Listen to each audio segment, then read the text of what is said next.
Hey everyone, how's it going? Today I want to talk about a workhorse of the German military in the Second World War. A plane that was with them at the start of the war and served until the very end.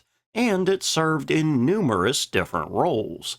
No, we're not talking about the Junkers Ju-88, even though it does fit those criteria. Instead, we're talking about the Messerschmitt Bf 110. First flown back in May 1936, the Bf 110 was part of a just about global trend in militaries researching and investing in larger heavy fighter designs. At least in concept, having multiple engines and a larger frame would increase things like range, weapon load, and maybe speed, all combining to form a deadly and versatile plane. However, as we've talked about multiple times on this channel before, in combat, heavy fighters were often rather vulnerable. Their greater size often reduced their maneuverability, making them far more vulnerable to small single-engine fighters. All the size, range, and bigger guns don't really matter all that much when you can't get your target in your sights in the first place.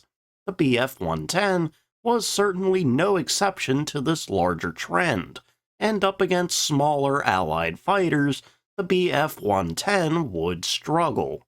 However, this didn't mean, though, that the Bf 110 didn't have its uses and successes, and although it would be vulnerable as a bomber escort and as a general use fighter aircraft, it ended up working quite well as a bomber-destroyer and a night fighter, utilizing its larger frame to fit radar tech in the latter and using its greater potential armament in the former. Still, while it would find decent success in these roles and served with the Luftwaffe until the war ended, that still didn't mean that there wasn't room for improvement, and aside from numerous upgraded variants that sought to improve speed, armament, and overall performance, Germany's Reich Air Ministry and Luftwaffe sought entirely new models that would eventually replace the Bf 110. Already back in 1938, just 2 years after the first flight of the Bf 110, that search for a replacement would begin. The more probable successor would be a plane designed by Messerschmitt, as they made the Bf 110 in the first place, and their design would be the Messerschmitt Me 210. Now, we'll come back to this plane later to see how Messerschmitt did with their in-house successor, and instead, we'll focus in on the other potential successor, where a small and also state-owned company would put forward their own design, one that was actually pretty technologically advanced and innovative. Coming from Arado aircraft factories, this is the Arado Ar 240.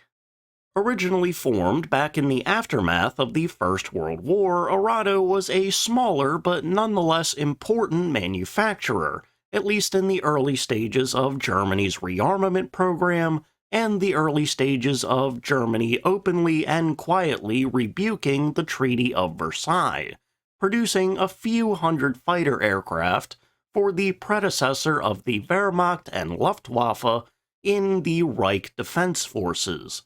Arado would also make a decent number of training planes, a less glamorous but still highly important class of planes.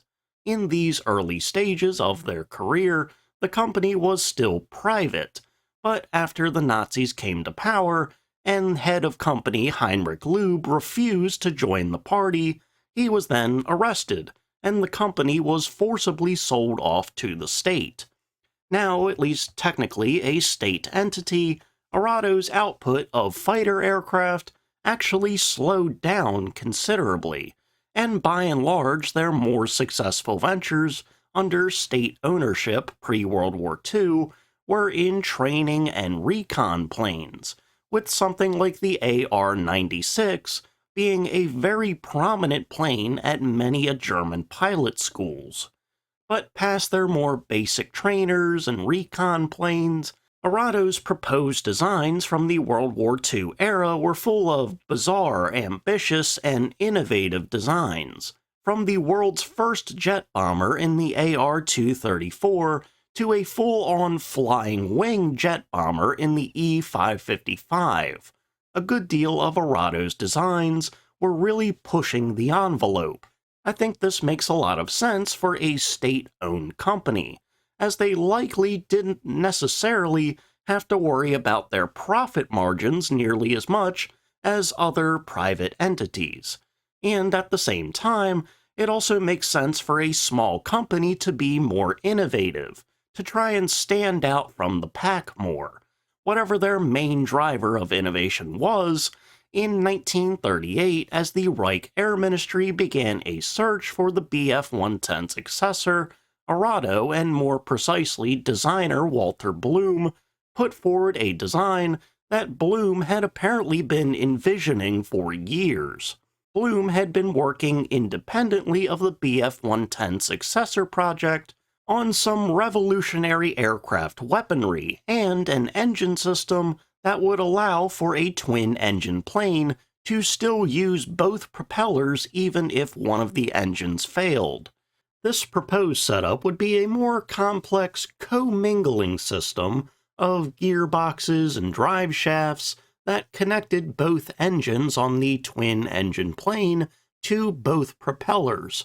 So if one engine failed, both propellers would still be able to spin. They would spin a lot slower, to be sure, but they would still spin and wouldn't cause asymmetric thrust. However, due to the overall complexity of such a system, especially for aircraft being made in the midst of a mass military rearmament campaign, this kind of engine setup was rejected by the Air Ministry. Undeterred, though, Bloom pressed on and would present Arado's competitor in this project that had a standard engine setup, but also a number of innovative and technologically advanced features that would ideally boost performance, increase control, and increase the quality of life of the crew on board. Initially measuring in at 11.8 meters long, 14.3 meters wide, and 3.95 meters tall, Arado's then designated E-240 was a very slim, angular twin-engine, twin-tail-fin aircraft that had remarkably small wings for a plane its size. I should also note here as well that some sources list its initial wingspan being as low as 12 meters, but roughly around 14.3 meters seems to be the more common number. For comparison's sake, the Bf-110 had a wingspan about 2 meters greater than the initial E-240 design. This shorter wingspan was done in an effort to reduce drag and thus boost performance. However, the overall smaller wing would also lead to decreased lift at lower speeds, specifically a problem on takeoff and landing. They would account for this issue, though, through the addition of Fowler flaps. These kind of flaps are retractable, and so at high speeds they're retracted to lower wing area and thus reduce drag, but at low speeds they're extended to increase wing area and increase lift.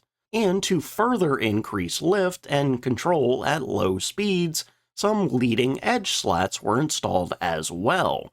To put it mildly, a lot of effort would be going into increasing low-speed control. Continuing with the innovative design decisions, the E-240 was also to be fit with a tail-mounted dive brake, basically a cone on the tail that would fan out, kinda like an umbrella.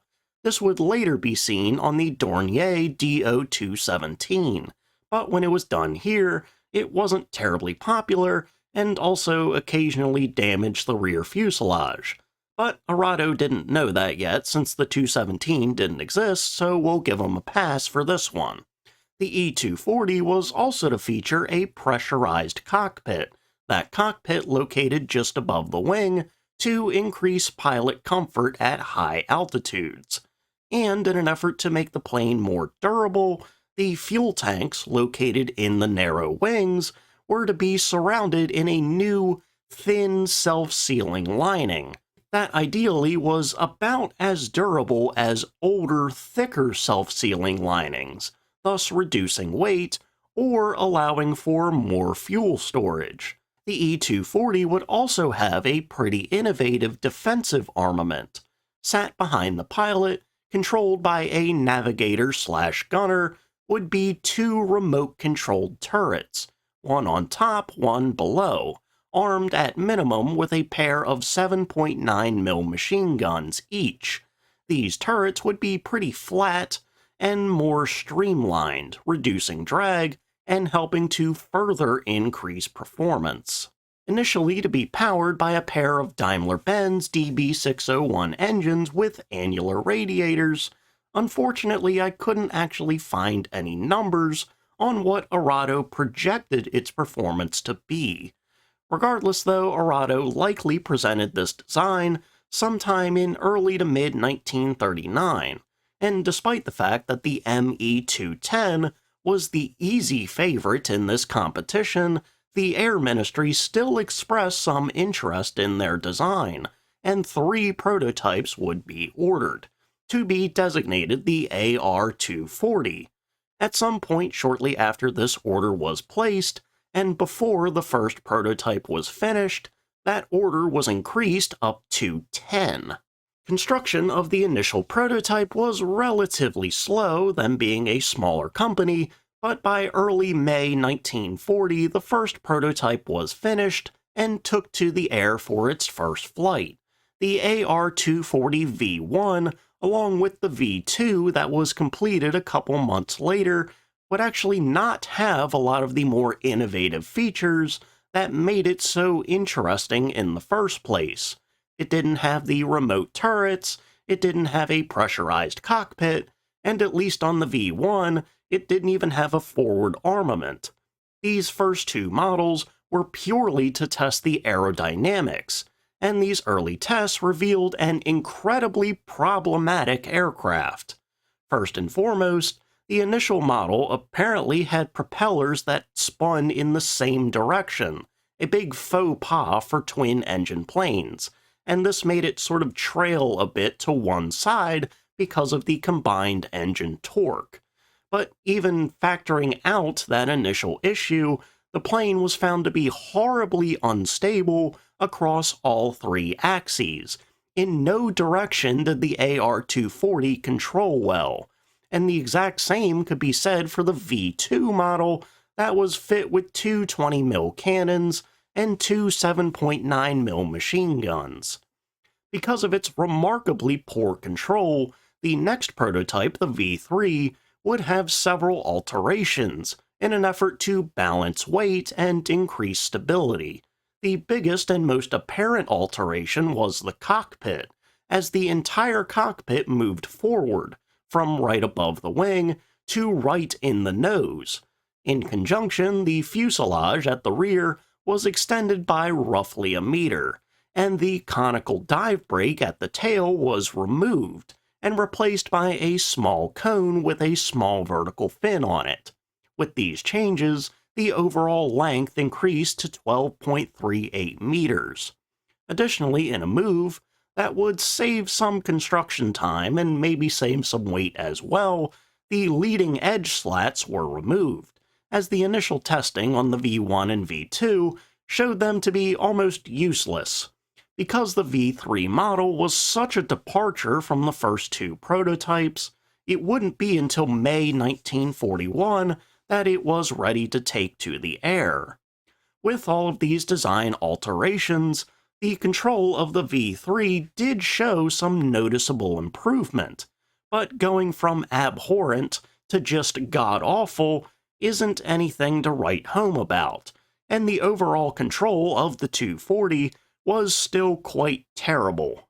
Regardless though, as the control did improve, the V3 model was sent away to be evaluated, and sometime later in 1941 it actually flew on its first ever wartime mission.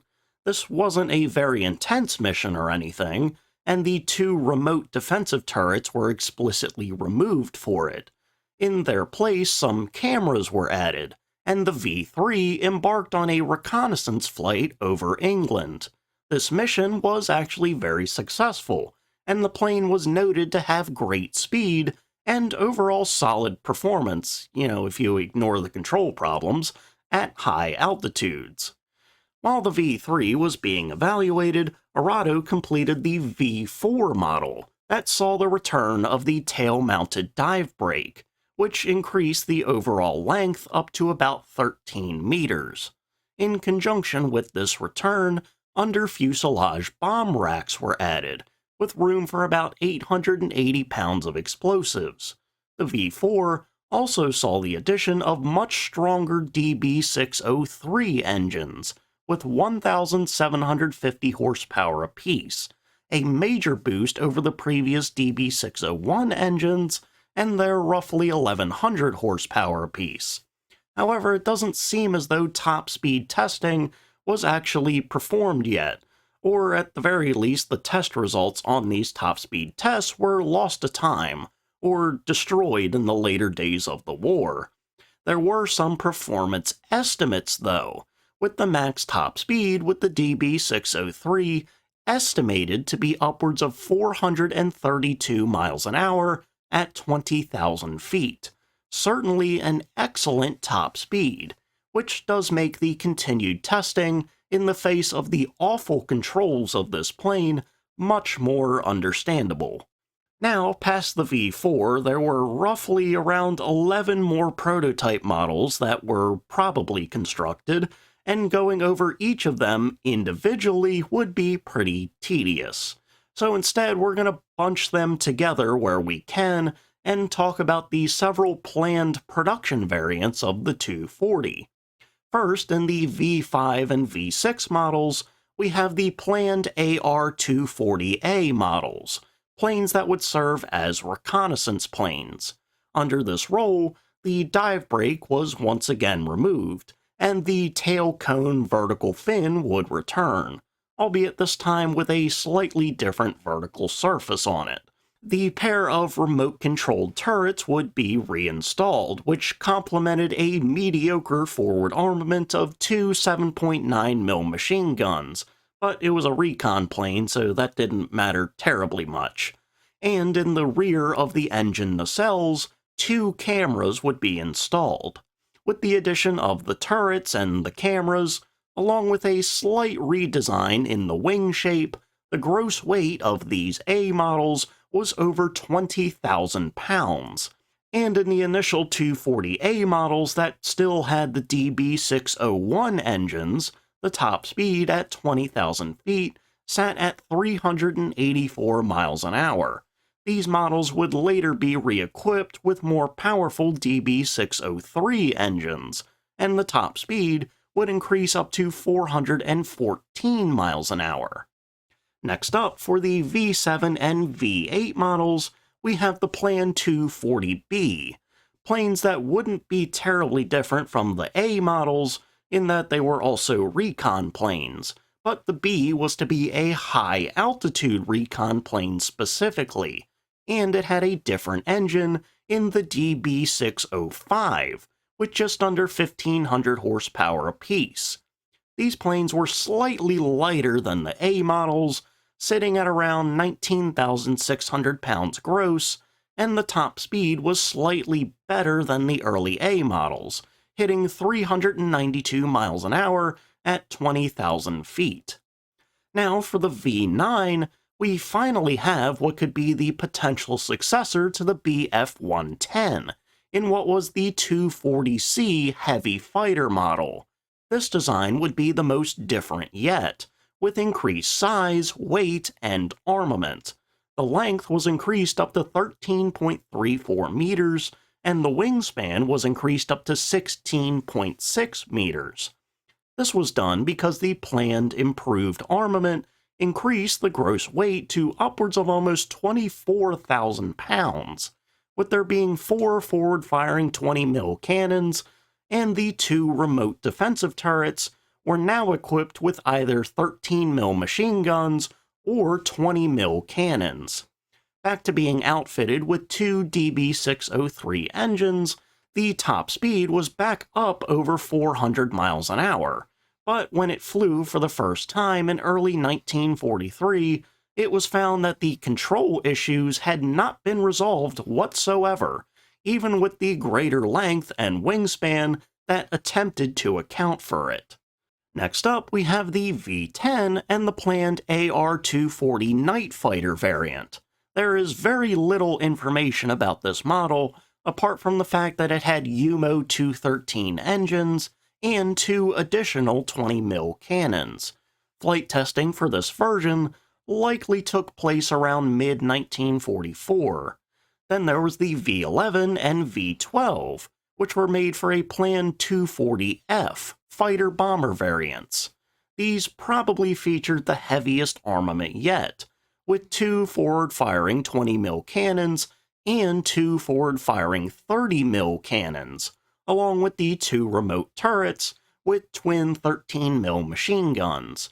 Being a fighter-bomber, the max bomb load was around 3,900 pounds, and the top speed was 419 miles an hour at 20,000 feet. Past the V-12 and the 240F, there were a few more proposed models and proposed variants, but it's possible and perhaps likely that the prototypes for these were never even built in the first place. The V-13 was planned to have DB614 engines. The V-14 was to have DB627 engines, and the V-15 was to be another recon plane for some reason. Of all of the proposed models and proposed variants, the most successful of them would end up being the AR-240A, and at most a grand total of just 5 of them were made. And of these 5 aircraft, 4 of them crashed, both due to poor control and frequent engine issues. Even though they were using pretty common DB601 engines, at least initially, the AR-240 suffered from a lot of engine issues in its brief career, as they struggled to adequately cool the engines down, even with the annular radiators installed. The handful of 240A models ended up embarking on a handful of reconnaissance missions in the Mediterranean and the Soviet Union. But aside from those, the AR-240s that were made, what few of them were made, didn't really do anything. The initial prototype testing of it was so poor that back in late 1942, 240 production was ordered to be halted. But do recall that the 240C model first flew in early 1943, and so despite the project being effectively halted, in practice, it actually continued through 1943 and even deep into 1944. Why exactly it was permitted to continue, I am unsure, but it did. And even with the extra time it was allotted, the 240 project was a complete failure. Amazingly, even though only about 15 or so of the AR-240s were made in total, one of them actually survived to be captured by Allied forces, and since it was a captured Axis aircraft in Allied hands, this meant that none other than British pilot Eric Brown would take it into the air for a test flight, like he did with seemingly every other plane in existence. He would confirm that the controls of the plane were absolutely horrible, and that these horrible controls completely ruined what otherwise could have been a rather promising plane. While the top speed, in his hands, was under 400 miles an hour, it was still quite good, and the potential armament on it was solid as well. But because it was horribly unstable, none of that mattered whatsoever. None of the more advanced features on the AR-240 mattered in the face of how horribly it controlled. So, in the end, the AR-240 failed. But let's go back to the ME-210 to see how Messerschmitt's in-house successor did. The short answer is also poorly. although it did have more success than the 240. Much like the AR-240, the ME-210 also suffered from control and stability issues throughout its career, and combined with early prototype crashes, the ME-210 also failed to replace the Bf-110. Around 350 of them were made in total, before the Luftwaffe then moved on to the ME-410, a plane that I talked about a little while ago. But ultimately, for the AR-240, it serves as a great example of how all of the technological advancements, all of the amazing and innovative features, just mean absolutely nothing if you don't have your basics down. Look at it a different way. In the NFL, a lot of players get drafted purely for their physical tools. You know, this guy's really fast, he can jump really high, he's really agile, but he's raw, meaning that he doesn't have the basics down. A lot of the time, these guys end up failing. Things just don't click for them, and they can't properly hone in their athletic traits. Remember Greg Robinson, the offensive tackle that was drafted by the Rams second overall, specifically because he was hyper-athletic, and he just needed to work on his fundamentals, and he was a major bust. Let this be a lesson to everyone.